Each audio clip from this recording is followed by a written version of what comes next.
నమస్కారం గురుగారు. నమస్కారం అండి దాక్షాయణి గారు. గురుగారు, ఈ సంవత్సరం ధనుసు రాశి వారికి ఏ విధంగా ఉండబోతుంది? సో, ధనుసు రాశి మనం చెప్పుకోబోయే ముందు 2026 అసలు హోల్ ఇయర్ ఎలా ఉందో ఒక్క చిన్న ముక్క చెప్పుకుందాం. హ్మ్. 2026 ఈ టోటల్ ఇయర్ అంతా ప్రతి ఒక్కళ్ళకి నాయకత్వ లక్షణాలు కలిగి ఉంటారంట. హ్మ్. ప్రతి ఒక్కళ్ళు రిస్క్ టేకింగ్ ఎబిలిటీ చాలా ఎక్కువగా ఉంటుంది. హ్మ్. ఓకే. మనకు ఏమంటారు సాహసోపేతం అంటారు చూడండి. హ్మ్. సాహసోపేతం నథింగ్ బట్ రిస్క్ తీసుకోవటం. అదే. సో, అది ఎక్కువగా వాళ్ళు కలిగి ఉంటారు. రెండోది ప్రతి ఒక్కళ్ళకి ఒక కొత్త ప్రాజెక్ట్ చేయటము, కొత్త జాబ్ చేయటము, కొత్త పని చేయటము, కొత్తగా ఏదైనా స్టార్ట్ చేసి దానిలో ముందుకెళ్ళిపోవడానికి చాలా ప్రయత్నం చేస్తూ ఉంటారు టోటల్ ఓవరాల్‌గా. హ్మ్. సో, ధనుసు రాశి ఇలాంటి ఈ సంవత్సరం ఎలా ఉందో మనం చూద్దాం. ఫస్ట్ ధనుసు రాశిలో నక్షత్రం మూల 1, 2, 3, 4 పాదాలు, పూర్వాషాఢ 1, 2, 3, 4 పాదాలు, ఉత్తరాషాఢ ఫస్ట్ పాదం అంతా ఉంటారు. నెక్స్ట్ పేరు బలం ప్రకారం చూసుకుంటే వీళ్ళకి ఏ, యో, బా, బీ, బు, దా, భా, ధా, భే అనే లెటర్స్ అంతా ఇందులో ఉంటాయండి. హ్మ్. సో, మనం ఈ శని వీళ్ళకి గ్రహస్థితిని బట్టి చూసుకుంటే 4 గ్రహాలు జనరల్‌గా మనం కన్సిడరేషన్ చేస్తాం రాశి ఫలాలు. అందులో శని, గురువులు, రాహుకేతువులు. శని, గురువుల్లో ఈ ఒక్క గురువు మాత్రం మారుతున్నాడంటే జూన్ 2న, మిగతా గ్రహాలు ఏవి మారటం లేదు. టోటల్ ఇయర్ అంతా అలానే ఉంటుందన్నమాట. హ్మ్. ఇందులో మనం ఓవరాల్‌గా ఈ రాశి వాళ్ళకి గనక చూసుకుంటే వీళ్ళకి అర్ధ అష్టమ శని నడుస్తుంది. అంటే శని బాధలు ఈ రాశి వాళ్ళకు ఉన్నాయి. హ్మ్. అయితే చాలామందికి ఈ శని యొక్క బాధలు ఎక్కువ మందికి ప్రభావితం కాలేదు. హ్మ్. అయితే కొంచెం మంది సఫర్ అవుతూ ఉన్నారు కానివ్వండి. బట్ అవి ఒక ఇబ్బంది పడే పరిస్థితులకైతే వెళ్ళలేదనమాట. హ్మ్. అయితే ఇలాంటి పరిస్థితి రేపు జూన్ వరకు ఉంటుందండి. జూన్ తర్వాత వీళ్ళకి బాగా ఇబ్బందులు పడే అవకాశం ఉంటుంది. హ్మ్. ఎందుకంటే శనితో పాటు ప్రస్తుతం ఒక్కళ్ళే ఇబ్బంది పడుతున్నారు. గురువు వీళ్ళని కాపాడుతూ ఉన్నారు. గురువు వీళ్ళకి మిథున రాశిలో ఉండి దృష్టి ఉండటంతోటి ఎన్ని ప్రాబ్లమ్స్ వచ్చినా కానీ వీళ్ళకైతే ఎక్కువ ఇబ్బంది పడకుండా కాపాడుతూ ఉన్నారనమాట. శుభ దృష్టి ఉండటంతోటి. అయితే వీళ్ళకి ఏమవుతుందంటేనండి, గురువు అష్టమంలోకి వెళ్ళిపోతున్నారు. ఆల్రెడీ అర్ధాష్టమ శని, అష్టమ గురు ప్రభావం రాబోతూ ఉండటంతో 2 పెద్ద గ్రహాలకి ఇబ్బంది పడుతూ ఉన్నారు. వీటితో పాటు కేతు కూడా ఇబ్బంది పెడుతూ ఉన్నారు. అంటే ఉన్న పరిస్థితి నుంచి ఇప్పుడు ఒక 70% బాగుంది, 30% బాగలేదు. జూన్ తర్వాత వీళ్ళకి 40% బాగుంటుంది, ఒక 60% అసలు బాగుండదు. 10 పనులు చేస్తే 4 పనులు ఇలా రివర్స్ అవుతూ ఉంటాయి. అయితే ఇది గమనించుకొని రాబోయే టైం ఇప్పుడు అన్ని ప్రిపరేషన్ చేసుకొని జాగ్రత్తగా ఉండడం చాలా చాలా ఇంపార్టెంట్.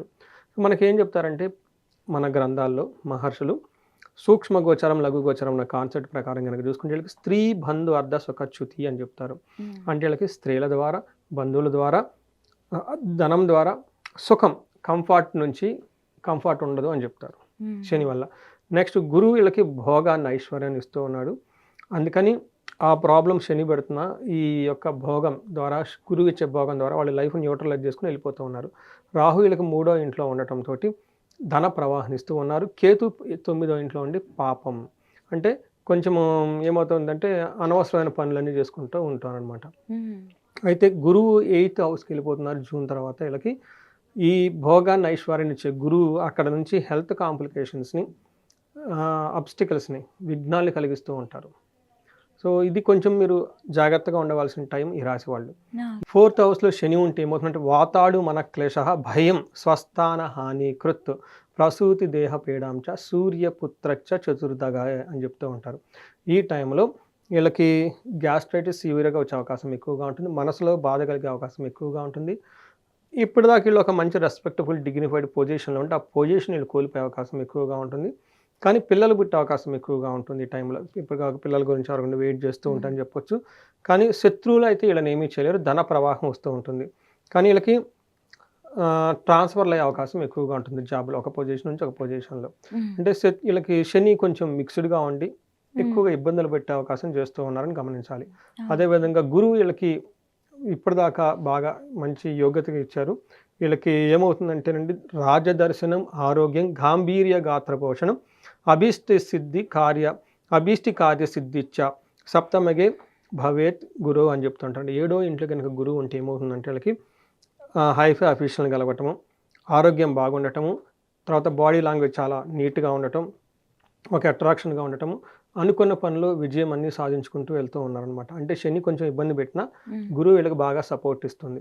అయితే ఏమవుతుందంటే జూన్లో ఈ గురువు మారటంతో ఈ గురువు వీళ్ళకి ఇబ్బంది పెట్టే పరిస్థితి తయారవుతూ ఉంటారు. ఏ విధంగా చోరాగ్ని నృపభీతిచ్చ, ఈ టైంలో దొంగతనాలు జరగటం, అగ్ని ప్రమాదాలు జరగటం, మెయిన్ నృపభీతిచ్చ గాత్ర గాంభీర్య నాశనం. నృపభీతి అంటే వీళ్ళ బాస్ వీళ్ళకి ఎనిమిలాగా తయారైపోతాడు. అప్పటిదాకా వీళ్ళు బాడీ లాంగ్వేజ్ అంతా బాగున్న వాళ్ళకి వీళ్ళు బాడీ లాంగ్వేజ్ అంతా టిమిడ్ అయిపోతుంది. ఏమవుతారు, ఆ డిగ్నిటీ అంతా కోల్పోతారనమాట, ఇబ్బందులు పడుతూ ఉంటారు. నిష్ఠూర సాహసం, అప్పటిదాకా వీళ్ళు బాగా ఎంజాయ్ చేసిన వాళ్ళు వీళ్ళ బాస్ని తిట్టడం, వాళ్ళని తిట్టడం, ఇది బాగలేదు, ఆ ఫ్రస్ట్రేషన్ అంతా పెరిగిపోయి అందరిని నిష్ఠూరంగా మాట్లాడుతూ ఉంటారు. తర్వాత చాలా బ్లైండ్గా రిస్క్ తీసుకుంటూ ఉంటారు, క్యాలిక్యులేటెడ్ తీసుకోకుండా. అంటే జాబ్ ఉంటే ఎంత, పోతే ఎంత, నువ్వేం బాస్, నువ్వు ఇలా రియాక్టివ్ అయిపోయి మాట్లాడుతూ ఉంటారు. అది ప్రాబ్లమ్స్ తీసుకొచ్చుకుంటారు వీళ్ళు. ఓకే. అందుకని ఈ టైంలో ఇది గమనించుకొని టైం బాగలేదని కొంచెం కామ్ డౌన్ అవ్వాలి. ఎందుకంటే ఎన్నిసార్లు బాగుండదు, ఒకసారి బాగలేనప్పుడు ఒక 2 స్టెప్పులు వెనక్కి తీసుకొని సింపుల్గా అంబుల్గా ఉంటే పోతుందన్నమాట. సో వీళ్ళకి మనకి చూసుకుంటే జూన్ తర్వాత శని బాగుండడు, గురువు కూడా బాగుండడు. వీళ్ళకి రాహు మాత్రం 3వ స్థానంలో ఉండి చక్కగా యోగ్యతను ఇస్తూ ఉన్నారు ఈ రాశి వాళ్ళకి. మనకేం చెప్తుంటే మానహాని, ఓకే, తృతీయంలో ఉండటం వల్ల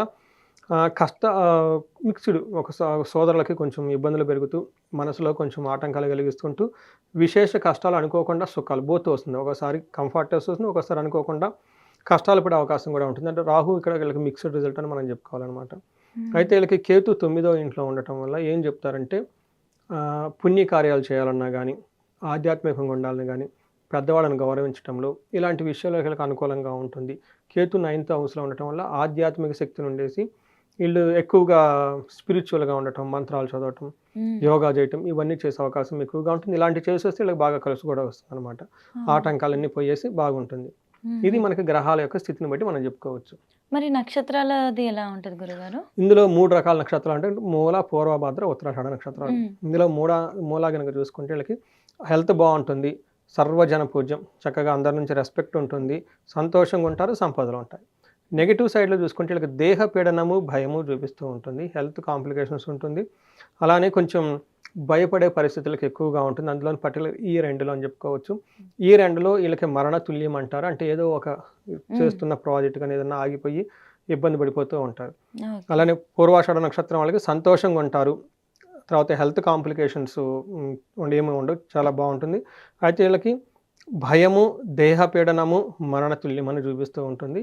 ఇది ఏమవుతుందంటే కొంచెం శారీరకంగా బాగుండదు, భయపడుతూ ఉంటారు. ఏదైనా పని కానీ ఏదైనా చేస్తుంటే ఆల్మోస్ట్ లైక్ ఆ పనులన్నీ ఆగిపోయి ఇబ్బంది పడే అవకాశం ఎక్కువ ఉంటుంది. నెక్స్ట్ ఉత్తరాషాఢ నక్షత్రం వాళ్ళకి వీళ్ళకి హెల్త్ బాగుంటుంది, ధన నష్టం చూపిస్తుంది, ప్రమోషన్స్ వస్తుంది కానీ మరణతుల్యం చూపిస్తుంది, సంతోషంగా ఉంటారు కానీ దేహపీడనం ఉంటుంది. అంటే చాలా మిక్స్డ్గా ఉంటుంది. ఉత్తరాషాఢ నక్షత్రం వాళ్ళు ఓవరాల్గా చూసుకుంటే కొంచెం జాగ్రత్తగా ఉండాల్సిన టైం వీళ్ళకి ఎక్కువగా ఉందండి. గురుగారు మరి ఇబ్బందులకి ఏదైనా పరిహారం కూడా? సో ఫస్ట్ పరిహారం శనికి సంపూర్ణ శాంతి పూజలు చేసుకోవాలి. అంటే శనికి జపాలు, దానాలు, తర్పణాలు ఇలా ప్రొసీజర్స్ మనకు శాస్త్రాల్లో పెట్టారు. అవి చేసుకుంటూ శనికి సంబంధించిన అమ్మవారు, అధిష్టాన దేవత దక్షిణకాళి అమ్మవారి యొక్క జపం చేసుకుంటూ నెక్స్ట్ తర్వాత వీళ్ళకి తిరునల్లారని ఉంటుంది పాండిచ్చేరి దగ్గర, ఆ క్షేత్ర దర్శనం చేసుకోవటం. వీళ్ళకి శనికి పిప్పలాద స్తోత్రం ఉదయం సాయంత్రం చదువుకుంటాం, హనుమాన్ చాలీసా చదువుకోవటం, శనివారం తైలాభిషేకం చేసుకుంటూ ఉంటే ఈ యొక్క శని పెట్టే బాధల నుంచి చాలా వరకు ఉపశమనం కలిగి కార్యజయం వచ్చే అవకాశం ఎక్కువ ఉంటుంది. తర్వాత వీళ్ళకి నెక్స్ట్ గురువు అష్టమంలో ఉండటంతో పాటు జాబ్లో ప్రాబ్లం వచ్చే అవకాశం ఎక్కువగా ఉంటుంది. వీళ్ళు ఆశ్రమాలకు వెళ్ళటం, లేదా తర్వాత గురువులకి ఏమంటారు పాదరక్షలు చదవటం, వాళ్ళ దగ్గర ఆశీర్వాదం తీసుకోవటం. తర్వాత మన యాన్షియంట్ స్క్రిప్చర్స్ ఉంటాయి, మనకి రామాయణం, మహాభారతం, భగవద్గీత, లేదంటే అష్టావక్ర గీత, ఇలాంటి ఏదైనా ఒక యాన్షియంట్ స్క్రిప్చర్స్ తీసుకొని అవన్నీ చదవటం, దాని మీనింగ్లు తెలుసుకోవటం, ఇవన్నీ చేస్తూ ఉంటే వాళ్ళకి ఈ యొక్క గురువులు పెట్టే బాధ నుంచి ఉపశమనం వచ్చే అవకాశం ఎక్కువగా ఉంటుంది. ఇవి కాకుండా ఇండిపెండెంట్గా వాళ్ళు ఏమైనా జాతకం కనుక చూపించుకుంటే వాళ్ళకి ధన ప్రవాహం కావాలంటే స్వర్ణలక్ష్మి, భార్యాభర్తలు అన్యోన్యంగా ఉంటే అన్యోన్య దాంపత్య పాశుపత అభిషేకం, ఇంకా వీళ్ళకి ఏమైనా ఇండివిజువల్గా హెల్త్ కాంప్లికేషన్స్ ఉంటే అమృత మృత్యుంజయ పాశుపత అభిషేకం అని ఉంటుంది, ఈ అభిషేకం చేసుకోవటం. సో ఇవన్నీ ఇంకా ఏదైనా వాళ్ళకి ఇండిపెండెంట్ స్పెసిఫిక్గా ఉంటే కాలసర్ప దోషాలు కానీ ఏమన్నా జాతకంలో ఉంటే శాపాలు ఉంటాయి, కాలసర్ప దోషంతో పాటు పితృశాపం, మాతృశాపం, అవి ఏమైనా ఉంటే వాటికి సంబంధించిన పరిహారాలు చేసుకుంటే వీళ్ళు లైఫ్ 10 అంతలు ముందుకెళ్ళే అవకాశం ఈ రాశి వాళ్ళకి చాలా ఉంటుంది. ఖచ్చితంగా గురుగారు. సో ఈ రాశి వాళ్ళకి చక్కగా ఉండాలని, ఎన్ని శని బాధలు ఉన్నా, గురు బాధలు ఉన్నా కానీ ఆ యొక్క పీడలకి ప్రభావం వీళ్ళ మీద లేకుండా వీళ్ళు అష్టైశ్వర్యాలతోటి భోగభాగ్యాలతో ముందుకెళ్ళాలని చెప్పేసి మనం కోరుకుందామండి. ధన్యవాదాలు గురుగారు. ధన్యవాదాలండి.